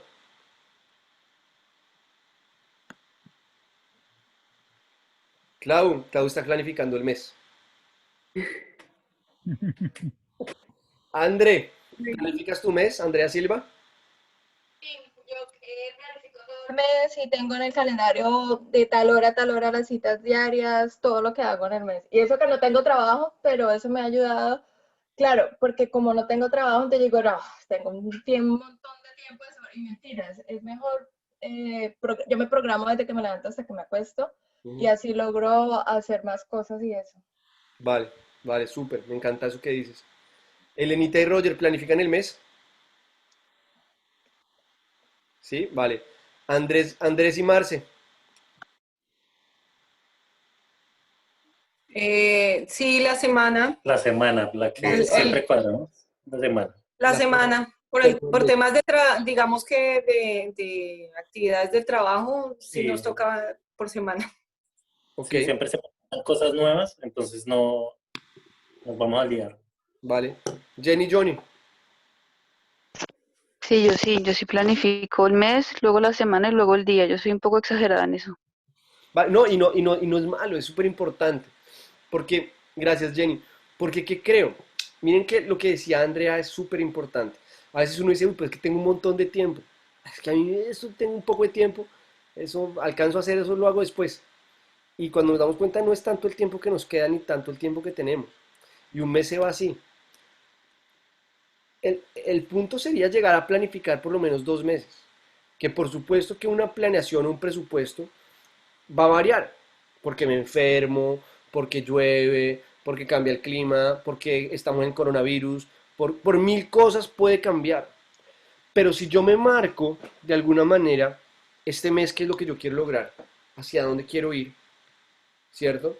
Y planteo mis actividades de esa manera, pues voy a poder lograrlo. Les voy a poner un ejemplo muy sencillo. Cuando tú eres líder de grupo pequeño, si tú no te planificas mes a mes, estás frikis. No lo logras. No lo logras porque de semana a semana no vas a lograr, de semana en semana no vas a lograr realmente sacar el tiempo para poder estar con la gente. Y va a haber muchos cambios. ¿Cómo puedo planificar mi mes frente a cada cosa? En el calendario. Le escuché un consejo ahora pasando un poco al punto de agenda y es, en mi calendario tengo que marcar mi agenda diaria. Cada día qué debería hacer, cómo debería ser mi día a día para ir sumando de alguna manera esos granos de arena que me van a llevar a construir lo que yo quiero lograr. Pero le escuché algo a Félix Ortiz, un pastor con el que hizo un curso que me dio una herramienta que me gustó muchísimo. La verdad no la he empezado a poner en práctica, pero la voy a empezar a poner en práctica y se las regalo. O sea, se las doy porque creo que es buena. Y es, él dice, él se sienta todos los domingos en la noche y mira su semana y la repasa. Mira su semana y dice, vale, el lunes tengo esto, el martes tengo esto, el miércoles tengo esto, el viernes tengo esto, el sábado tengo esto y el domingo tengo esto. Y de esta manera él dice, sé que me organizo de esta manera. Sé que puedo lograr las cosas así. Porque a mí me pasa, a mí lo que me pasa muchas veces, y creo que es un error, es que voy mirando es el día siguiente. ¿Qué tengo mañana? Mañana qué citas tengo que hacer. Y ahí es donde muchas veces la lío. Y es donde a veces no lo logro. Si yo logro establecer mi rutina de ver antes de que empiece la semana lo que voy a hacer durante la semana, voy a poder de alguna manera llegar, no solamente corriendo detrás del tiempo haciendo lo urgente, sino teniendo lo importante en el norte, en el centro. Y tal vez lo urgente siempre va a surgir, siempre van a aparecer cosas urgentes y uno no puede decir, no, es que eso, como esto es urgente y no importante, no lo hago de malas, ¿no? Lo urgente hay que hacerlo. Pero si yo me he trazado un plan semanal en el que he marcado lo que voy a hacer y un plan mensual en el que me he trazado lo que voy a hacer, voy a empezar a crecer de esta manera. Y lo último es, escriban la agenda. Esto es otra de las áreas de mejora. Estoy predicándome a mí. Escriban la agenda. No tengamos la cabeza en la cabeza. Escribámosla. Porque en la medida en que yo escribo mi agenda en el móvil, o si a usted le gusta el papel, en papel, pero si usted quiere llevarla en el móvil o en papel, tenga una agenda. ¿Qué es lo que voy a hacer este día? ¿Qué es lo que tengo que hacer tal día? ¿Qué es lo que voy a lograr este día? Si a usted le queda mucho tiempo, usted es rico, tiene mucho tiempo. ¿En qué va a invertir su tiempo? En leerse un libro, en hacer deporte, en fortalecer su relación con su esposo o con su esposa. ¿Cómo lo va a hacer? ¿Cómo va a construir eso? Y miren que cuando hablamos del tema de prioridades, quiero compartirles esto. Quiero que veamos 4 asuntos vitales que tienen que estar en mi agenda. Muchas veces cuando hablamos de prioridad, por supuesto, empezamos a hablar del tema de Dios, mi familia, mi trabajo, mis amigos y la iglesia, ¿cierto? Pero quiero ir un poco más allá y quiero darles 4 asuntos que son vitales en su agenda, que tienen que hacer parte de su agenda diaria y de su planeación semanal y mensual. Pregúntese, primero, madurez espiritual. ¿Qué tiempo voy a invertir para mi proceso de madurez espiritual? ¿Qué estoy haciendo para mi madurez espiritual? No solamente en espacios grupales, sino también en espacios individuales. Porque tal vez tú inviertes mucho tiempo en el espacio grupal, el culto de los domingos, la clase de Libli, la capacitación de consejeros, pero ¿qué tiempo estoy sacando para mi madurez espiritual individual? Ahí está lo importante. Ahí va a haber cosas importantes, reales. ¿Cuál es tu lucha? ¿Estás luchando con el temor? ¿Qué libro de la Biblia te puede ayudar a eso? ¿Qué libro de literatura cristiana te puede ayudar a eso? ¿Estás luchando con el fracaso emocional? ¿Cómo puedes prepararte para eso? ¿Quieres casarte un día? ¿Quieres casarte un día? Así hoy no tengas novia ni novio. ¿Cómo estás trabajando tu madurez espiritual en cuanto al noviazgo y en cuanto al matrimonio? Ahí es donde está lo importante. Este es el tiempo, las que están solteras, porque no hay solteros, las que están solteras.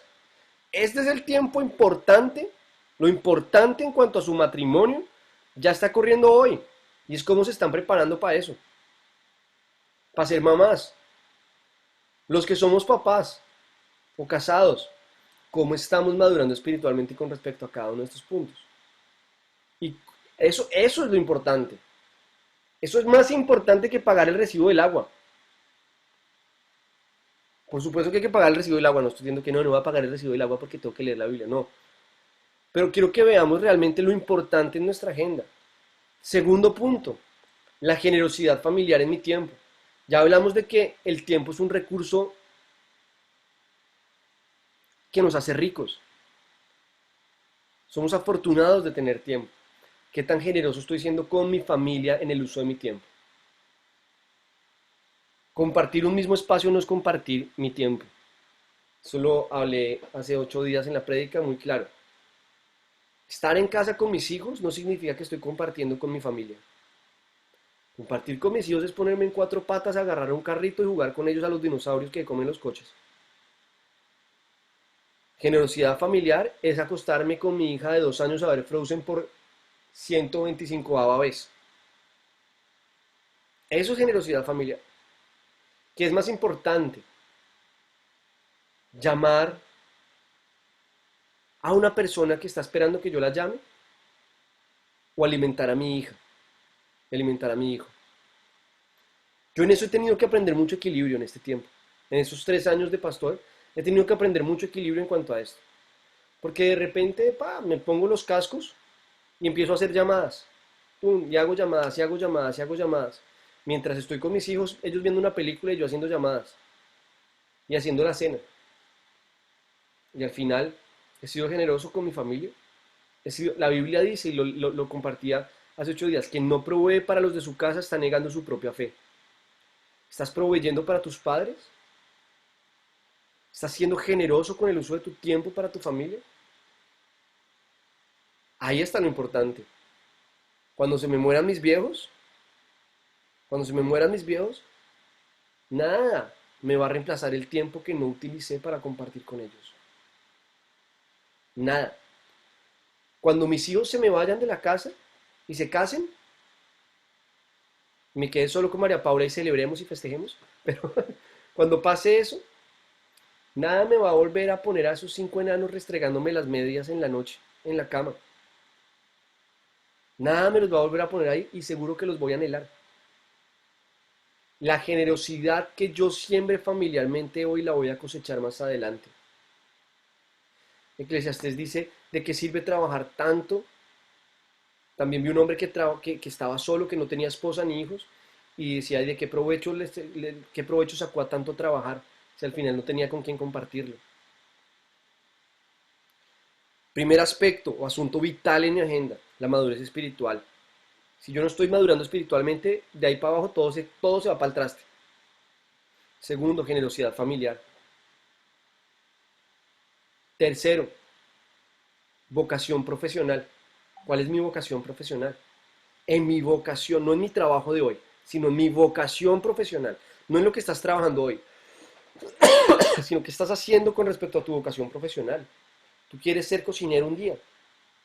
¿Qué estás haciendo por aprender eso? ¿Qué estás haciendo por estudiar cómo se administra un restaurante? Tú estás queriendo algún día trabajar, no lo sé, dirigiendo una compañía. ¿Qué estás haciendo para homologar tu título profesional? ¿Qué estás haciendo para trabajar en buscar espacios donde puedas aprender nuevas herramientas, en hacer un máster, en conocer personas, en darte a conocer? ¿Qué estoy haciendo en cuanto a mi vocación profesional para poder crecer en cada cosa que estoy viviendo? Que va más allá, porque a veces cuando hablamos de vocación profesional creemos que es, no, o sea, trabajar bien, hacer todo para Dios, sí, eso es bíblico, de acuerdo. Eso lo tengo que hacer todos los días. Y la Biblia dice que el que es fiel en lo poco, Dios lo pondrá a cargo de mucho más. No puedo menospreciar mi trabajo, pero no puedo confundir lo importante con lo urgente. Es urgente trabajar y tengo que trabajar todos los días. Y el que esté trabajando, pero el que esté trabajando en lo que no es mi sueño ni mi vocación profesional, no significa que me tenga que quedar ahí toda la vida. Tengo que tener vocación profesional y tratar de ver hacia adelante y decir cómo voy a administrar mi tiempo para eso. Y cuarto, descanso habitual. Tengo que tener descanso habitual. Si no estoy teniendo un descanso habitual, no estoy sembrando correctamente y me voy a reventar. Porque ahí volvemos al punto de Eclesiastés. ¿Qué provecho saco de tanto trabajar si no puedo disfrutar de mis afanes? Miren, yo con María Paula hicimos ahorita, habíamos venido haciendo unos ahorros. Entonces, mi meta cuando cumplí este año, dije, mi meta es, quiero llegar a los 40 años con la capacidad de poder comprar una casa o comprar un piso. Ya me pasó la edad de querer comprar otras cosas y viajar y tal. Llegué a la edad, me estoy volviendo viejo y estoy llegando a la edad de quiero comprar casa. Entonces dije, quiero comprar una casa y dije, sí, que voy a comprar una casa que voy a pagar toda mi vida, sí, pero lo que pasa es que entendí que quiero dejarle algo a mis hijos el día que me muera y quiero dejarles algo. Entonces, mi norte en el ámbito financiero, hoy en día en mi vida es, quiero llegar a los 40 años teniendo la capacidad de poder comprar una casa, organizándome con mi trabajo en Colombia y buscando cosas para poder hacerlo. Y teníamos unos ahorritos, empezamos a hacer unos ahorritos y un colchoncito de con María Paula y tal, y entonces de repente una persona que tengo un problema y que tal, que el alquiler, que no sé qué hacer y no sé qué, y por dentro yo organizando la charla de la generosidad, y dije, bueno, vamos a ayudarle porque hay que ayudar, porque vamos a ayudar, pero vamos a ayudar entendiendo que somos generosos y que Dios va a restituir en su debido momento y que no estoy poniendo en riesgo el pan de mis hijos. No estoy quitándole la comida a mis hijos para dársela a otro, sino que de los ahorros que tengo vamos a poder ayudar. Listo, ayudemos, ayudamos. Buenísimo, qué bendición ayudar. Después avanzó el tiempo y vivimos con María Paula con un dolor de espalda que, mejor dicho, nos ha salvado la vida de Elenita. Si no fuera por Elenita, estaríamos muertos como creo que todos los demás de la iglesia. Nos la pasaríamos en los ayunos diciendo, ¿quién quiere pasar a que oremos por dolor de espalda? Y pasaría toda la iglesia, pero gracias a Elenita no nos pasa eso. Entonces, vivíamos con dolor de espalda y hemos descubierto que es el colchón, que es una porquería. Más o menos el colchón que tenemos es como esos colchones de compre la cama y le regalamos el colchón. Entonces el colchón la cama es muy buena, pero el colchón es muy malo. Entonces compramos un colchón y pues los poquitos ahorritos que teníamos se nos fueron en el colchón. Y por dentro yo digo, ay, la brújula, el norte es la casa, no ponerme a comprar camas ni colchones. Y se me fue eso. Y después María Paula recibió una llamada de su abuelo, bueno, de su familia en Colombia, y su abuelo que tiene 84 años le contó que por fin había podido comprarse una camita nueva. Y María Paula me decía, ¿para qué esperar hasta tener 85 años para poder comprarnos una cama buena y dormir bien? Mejor dicho, a los 85 años, ¿para qué quiere uno ya una cama buena? No, a los 80, yo quiero disfrutar mi vida ya. Y dijimos, listo, vamos a hacerlo. Y marcamos de alguna manera esto, pero lo vimos desde esta perspectiva, descanso habitual. No estoy pudiendo descansar, no estoy pudiendo dormir. Me levanto más cansado de lo que me...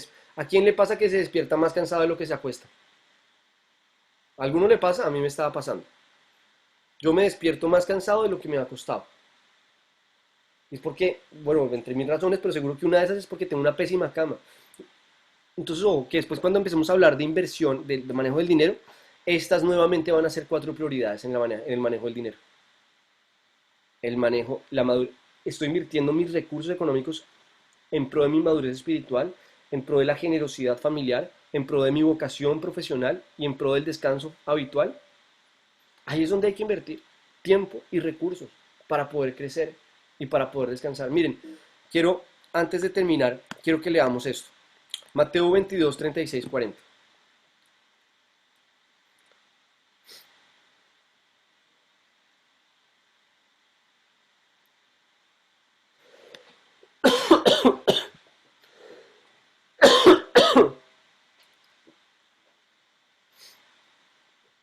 Pablo, ¿puedes repetir la cita, por favor? Sí, Mateo 22, 36, 40.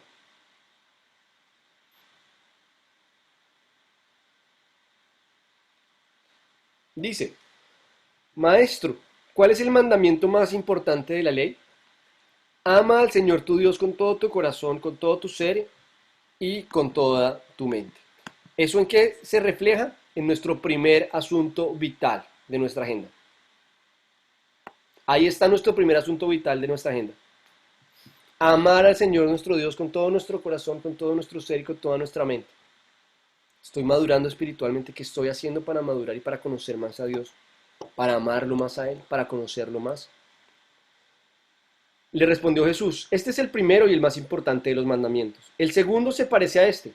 Ama a tu prójimo, generosidad familiar.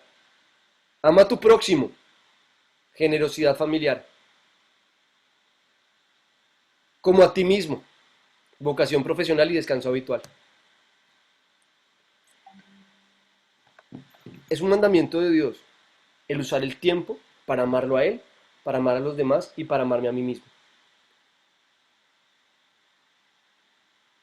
Muchas veces nos incomoda ver a las personas descansando porque nosotros no hemos descubierto el placer que hay en descansar en Dios. Criticamos y juzgamos a otros por descansar porque nosotros no hemos aprendido ni encontrado el deleite que hay en el descanso de Dios. Y yo sé que en nuestro grupo hoy hay muchas personas con distintas situaciones, distintos momentos de vida, distintas situaciones económicas, distintas situaciones familiares. Lo que tengo claro es que tienes la posibilidad de incluir estos 4 asuntos en tu agenda hoy. Sé que puedes incluir y hacer de estos 4 puntos los ejes de tu agenda hoy. No importa cuál sea la realidad que estés viviendo, todos podemos hacerlo. Y nuestra vida va a empezar a ser de un color diferente. Vamos a empezar a vivir de una manera distinta. Miren, en Dios mi edad no define mi capacidad. En Dios mi fe define mi potencial. En Dios mi edad no define mi capacidad. Tal vez tú digas, es que yo ya estoy muy viejo, ya estoy muy vieja para esto. Yo ya aprendí cómo se hacen las cosas y ya no tengo tiempo para poder aprender a hacerlas diferentes. O tal vez dices, yo soy muy joven. Yo soy muy joven para esto. Para disfrutar la vida. En Dios mi edad no es lo que define mi capacidad. En Dios vemos a Sara siendo una mujer mayor, teniendo hijos. Y vemos a Juan, el discípulo de amado de Jesús, siendo un chico de 17 años, convirtiéndose en uno de los discípulos más importantes de Cristo. Vemos a David, siendo un niño, derrotando a un Goliat. Vemos a jóvenes y a mayores logrando cosas increíbles, porque no es su edad lo que define su capacidad, sino su fe lo que define su potencial. En la medida en que es mi fe la que define mi potencial, voy a empezar a ver estas 4 cosas. Miren la vida del rey David. Madurez espiritual, que hacía mientras cuidaba las ovejas, alabar a Dios. Generosidad familiar, cuidaba el rebaño de su familia. Vocación profesional, mientras cuidaba las ovejas, atacaba osos y leones. Y descanso habitual, se sentaba en las praderas a alabar al Señor, y mientras trabajaba descansaba. Miren a Jesús. Madurez espiritual. Se iba de ayuno, se la pasaba orando, trabajaba. Generosidad familiar. Bendecía a su familia, bendecía a su casa. Y adicionalmente hizo próximos a muchos más, no solamente a los que estaban bajo su propio techo. Vocación profesional. Jesús, que era reconocido por los demás como el carpintero, no se quedó en el carpintero, porque él sabía que esa no era su vocación. Su vocación era ser salvador. Le tocó ser carpintero un tiempo, pero esa no era su vocación. Ese fue su trabajo un tiempo. Fue un tiempo en el cual se preparó para después alcanzar su vocación. Y descanso habitual. Vemos a Jesús durmiendo en medio de la tormenta. De eso vemos a Jesús llevándose a sus discípulos aparte para que pudieran descansar. Es increíble, pero fíjense cómo estos 4 asuntos vitales están presentes en la vida de las personas que en la palabra de Dios encuentran su propósito. Y cómo Dios quiere que tú las vivas hoy. Y que no te dejes distraer de otras cosas. Generosidad familiar, si hoy tú no estás casado o no estás casada, eres generoso con tu familia en la medida en que te preparas hoy para el día en que los tengas. Yo algún día tenía más o menos 16 años, tuve la oportunidad de viajar con mis papás a Estados Unidos. Y estando en Nueva York entramos a una librería y mi papá nos había dado algo de dinero para poder comprar cada uno algo. Y yo decidí comprar un cuento de niños que se llamaba La bola es redonda en inglés, The Ball is Round. Y cuando salí mi papá me dijo, pero usted ¿para qué compró esa pendejada? Y le dije, porque la compré para mis hijos. Tenía 16 años y le dije, yo sé que voy a tener un hijo un día. Y lo compré porque quiero decirle a mi hijo que cuando yo tenía 16 años pensé en él y le compré un regalo en un viaje que hice. Yo creo que cuando tú decides ser generoso con tu familia, aun cuando todavía no la tienes, preparas tu corazón para disfrutarlos cuando los tengas. 4 puntos vitales que van a llenar tu vida en lo que vas a vivir de aquí en adelante. Por último, chicos, quiero dejarles la tarea, ¿vale? Vamos a dejar esta tarea. Esta es la única tarea que van a tener de manejo del tiempo. Bueno, es muy sencilla. Tienen que leer Marcos 5, 21 al 43. Marcos capítulo 5, versículos del 21 al 43. Y van a hacer un estudio bíblico entendiendo el contexto histórico, simbólico, literal y virtual. No tienen que escribirme el histórico, estaba pasando esto, el virtual, no. Solo quiero que me entreguen el contexto virtual. ¿Vale? Solo quiero que me entreguen diciéndome qué aplicación tiene esa historia para sus vidas hoy con respecto al manejo del tiempo. ¿Vale? No tienen que entregarme el que el símbolo está. No. Si de repente en su aplicación bíblica, en su aplicación virtual, ven que hay un símbolo que aplica para su vida, que dice, uy, es que ese símbolo lo aplico a mi vida hoy así, buenísimo, lo puede poner. Pero lo que quiero decirles es, no es la tarea de poner como hacíamos en hermenéutica, de poner los 4 contextos y explicar cada contexto, eso no es lo que tienen que hacer. Lo que voy a evaluar en esta clase es, en esta tarea es, cómo aplican esta historia a sus vidas hoy, desde la perspectiva del manejo del tiempo. ¿Vale? ¿Cómo aplican esto hoy a la perspectiva del manejo del tiempo? Y con esto cerramos nuestra clase de hoy. Espero que haya sido de bendición para sus vidas. Y que espero que nos vaya a servir a todos, ¿vale? Chicos, los quiero un montón. Dios los bendiga. Nos vemos entonces dentro de 8 días. Dentro de 8 días empezaremos con manejo del dinero, ¿vale? Entonces va a estar guay, pero prepárense porque vamos a darnos un poquito de caña a todos en lo que estamos haciendo, ¿vale? Un abrazo muy grande, los quiero mucho, descansen chicos. Mañana, oigan, mañana, para los que quieran, mañana a las 9 de la noche vamos a tener preguntas del pastor y voy a estar yo. Entonces, por favor, no me vayan a hacer preguntas ni de que las puertas del Hades, ni ninguna de esas cosas que le preguntan a mi papá para acorcharlo. El que me haga una pregunta de esas de ustedes, lo rajo en la tarea de aquí en adelante. No, pero vamos a estar enfocados en las preguntas, van a girar en torno a madurez espiritual. Entonces, los que se quieran conectar y hacer preguntas sobre qué es la madurez, sobre en general la madurez espiritual, conéctense porque va un poquito de la mano con el primer punto de lo que hablamos hoy, de los puntos de nuestra agenda, ¿vale? Y mañana podemos preguntar para cuándo es la tarea. Ah, la tarea, bueno, buen punto, Pau, gracias. La tarea... Definida. No, indefinida no. No, porque estamos en manejo del tiempo, hay que definir el tiempo. Si no quiero que yo ya tengo una pregunta. Ya te doy la palabra, Irma. La tarea, chicos, es para el jueves 22 de octubre. No se dejen colgar, porque después les voy a poner una tarea de manejo del dinero. ¿Vale? Irma, porfis, cuéntame. Yo ya tengo una pregunta. ¿Sí? ¿Para mañana o para allá? Pues, no, pues... Dámela para ir preparándola. Ya sé. ¿La hago? Sí. De pronto te digo, mañana te contesto. Bueno, No, que en la Biblia dice que es preferible antes de ser piedra de tropiezo amarrarse una piedra y lanzarse al agua, al mar, algo así, dice, ¿no?